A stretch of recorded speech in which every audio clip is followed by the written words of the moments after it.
tension is thick as Jason faces off with a terrorist leader in a dimly lit room. The stakes skyrocket when the leader reveals that Jason's daughter is being held hostage. The leader sneers, coldly demanding Jason surrender if he wants his son to live. The scene snaps back in time to 10 hours earlier. Jason steps into a bustling cafe, the aroma of coffee in the air. Just as he's about to order, his phone rings. It's Jennifer. Urgent. She tells him to get to the hospital as the psychiatrist is waiting. Jason rushes out, tense, his mind already racing. Cut to 10 minutes later, he arrives at the Veterans Hospital, a place he knows all too well. Inside, Jennifer is waiting. She's been holding it together, but her eyes reveal concern. She works here, in an important role, but today is about something else. Together, they walk to the psychiatrist's office. As they approach the door, Jennifer mentions that their daughter V will join them soon. Jason nods, relieved. It feels right, they need to stick together, especially today. Afterward, they can all head home. But little do they know, this is just the calm before the storm. The scene slams to Adrian Robocop, a cold and relentless terrorist leader, as he grips an American soldier captive. His fury is palpable. Adrian demands to know where his younger brother is, his eyes burning with rage.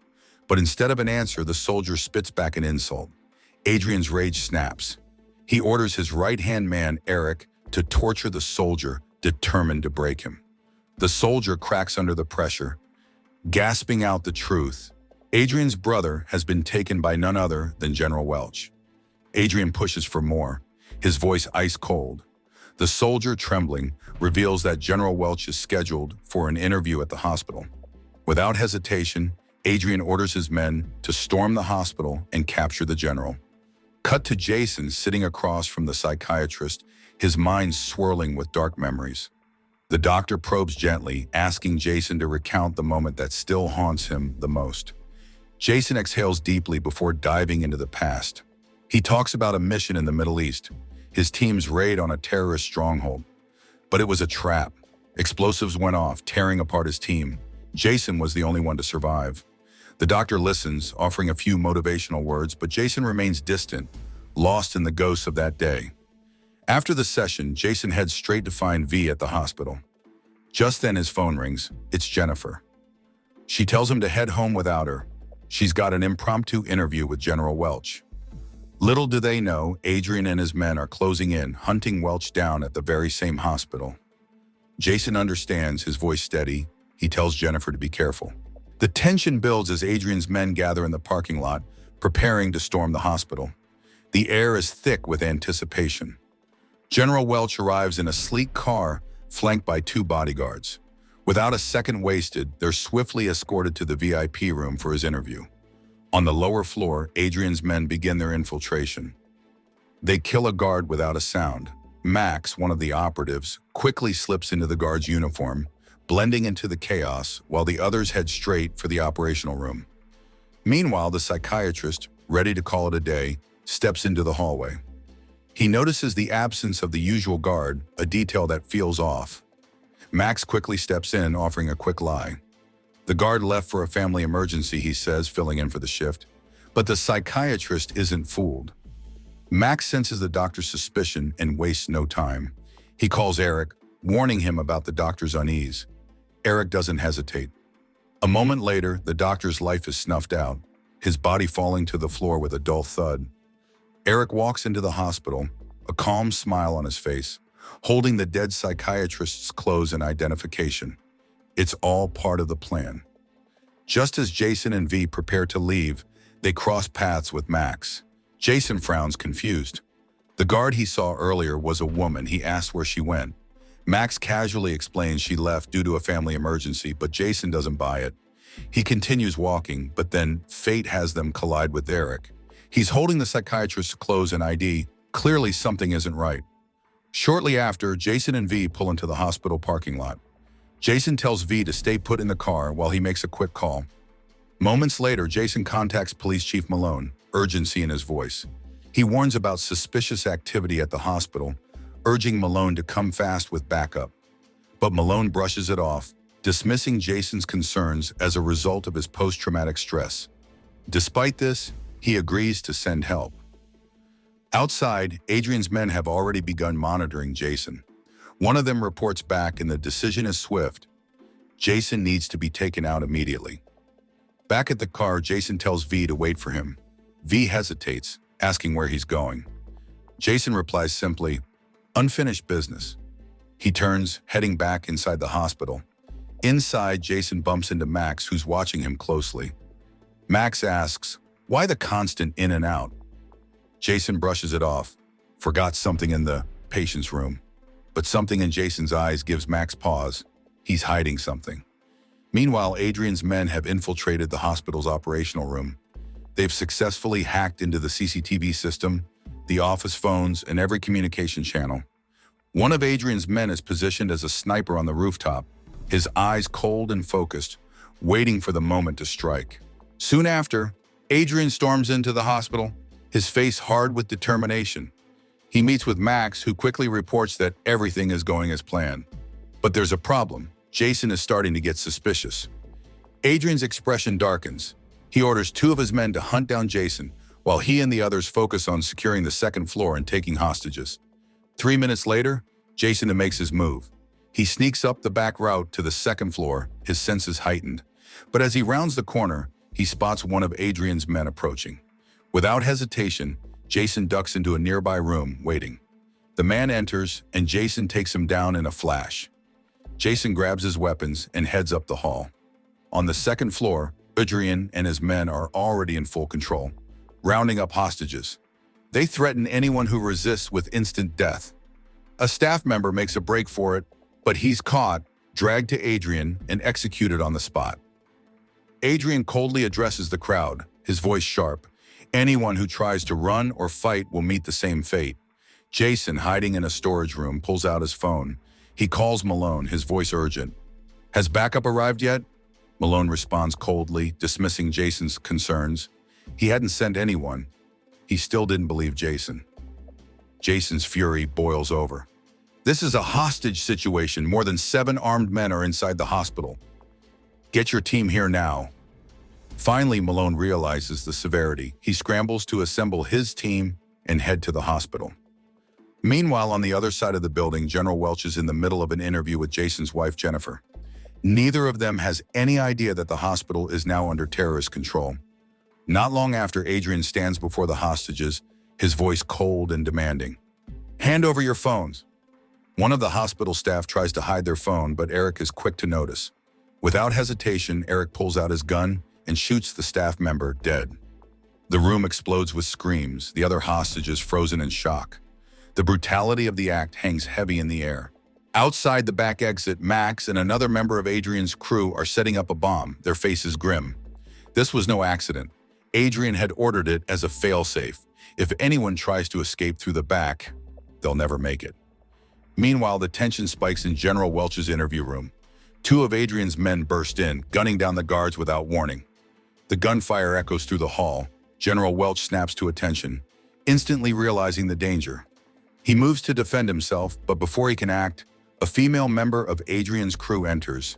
And then Adrian strides in, gun aimed straight at Welch.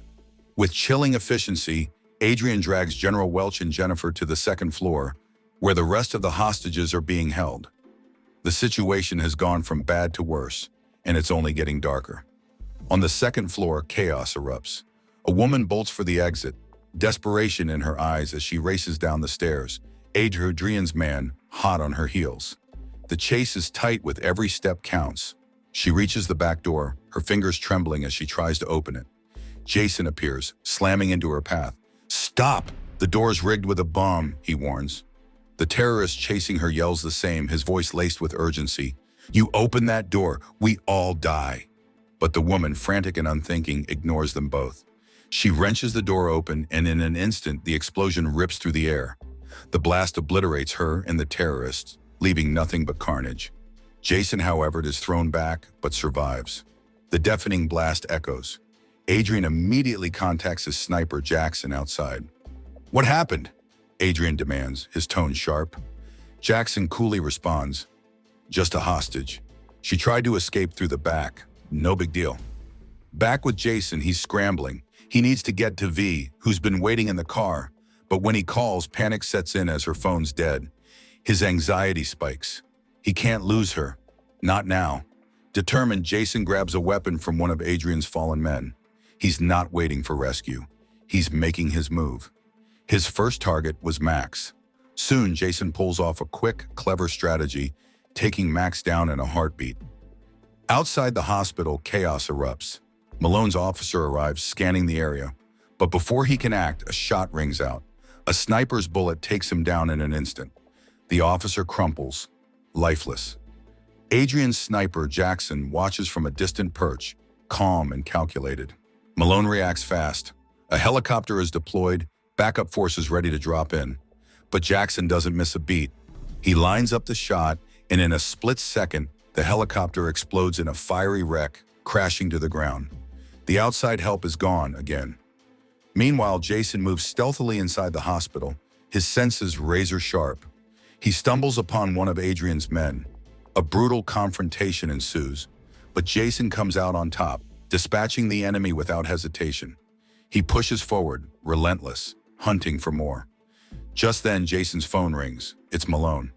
"How's it going?" he asks. Jason is blunt, frustration evident.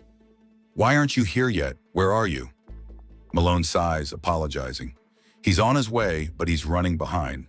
5 minutes earlier, Malone had sent in a helicopter with a backup team, but they never made it. Adrian's sniper, Jackson, had taken them down. Malone warns Jason that without dealing with the sniper, any outside help will be useless. Jason agrees. It's time to go after Jackson. As fate would have it, Jackson is making his way down to retrieve more weapons. The two finally cross paths in a brutal showdown. The fight is savage.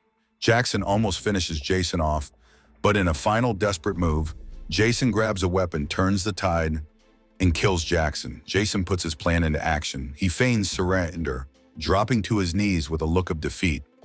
The ruse works. Adrian's men quickly seize him, dragging him to where the hostages are held. General Welch and Jennifer are among them, their faces filled with fear and uncertainty. In front of the hostages, General Welch is brutally tortured by Adrian's right-hand man. His screams echo in the room. Desperate, General Welch demands answers. "Who are you? What do you want from me?" Adrian steps forward, his voice cold. "I want my brother. You release him, or this continues." General Welch narrows his eyes. "Who's your brother?" Adrian spits the name with venom. "David Robicop. He's been detained. Released now." General Welch stands tall, despite the pain. "David's dead." The room goes silent. "He was caught during an illegal arms deal in the U.S. When we confronted him, he fought back. We had no choice but to kill him." Adrian's rage explodes. He continues the torture without hesitation, his fury uncontained. Meanwhile, Jason moves quietly, unnoticed. He slips a weapon to one of the hostages, a soldier, and whispers instructions. "Wait for my signal. We're fighting back." The tension builds as they prepare for their chance. Despite being outnumbered, Jason and the soldier fight like animals cornered. They push back against Adrian and his crew, each move calculated and fierce. The battle rages on, but soon enough, Adrian realizes they're not getting anywhere. He orders his men to retreat, disappearing into the chaos. Jason wastes no time. He quickly secures the hostages, including Jennifer and General Welch, making sure they're safe. With the hostages secure, Jason doesn't hesitate. He races outside to continue the fight. But as he steps into the open, his heart stops. Adrian and his men have spotted his daughter V, who had just stepped out of the car. Before Jason can react, they grab her, pulling her into their van. Panic surges through Jason.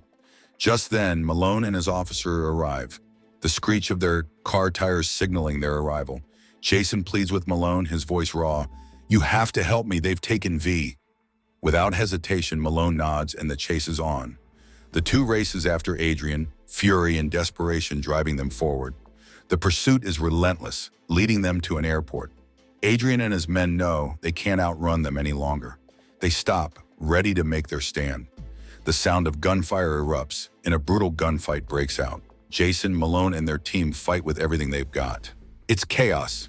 But eventually, Adrian's men are cut down one by one. Only Adrian and Eric remain. Adrian sneers, his gun aimed at V. Stop or I'll kill her. The threat hangs in the air, cold and final. Jason doesn't hesitate, and his mind races. He quickly offers a deal. Let her go and I'll let you leave with the plane. Adrian pauses, eyeing Jason carefully, but then gives the order. V is released, and Jason locks eyes with her, signaling her to move. The moment V is free, Jason doesn't wait. He opens fire and the gunfight explodes back into chaos. Bullets fly, bodies hit the ground. Jason and Malone push forward, unstoppable. The two eliminate Adrian's men with deadly precision, their resolve unbreakable. In the end, only Adrian and Eric are left standing. They face off in a final brutal clash. With a final decisive shot, Adrian falls. Eric is taken down soon after. The fight is over. The danger is gone. Jason rushes to V, pulling her into a tight embrace, relief flooding over him. He pulls out his phone, dialing Jennifer's number. When she picks up, Jason's voice cracks with emotion. She's safe. Jennifer breathes a sigh of relief on the other end, her voice filled with joy. Thank God. It's finally over. And just like that, the chaos fades. The screen fades to black. The story ends. So the moral of the story is, if you're ever in a hostage situation, just remember to negotiate your way out. Shoot first and ask questions later. Also, always let your wife know your daughter is safe, even if you're in the middle of a gunfight.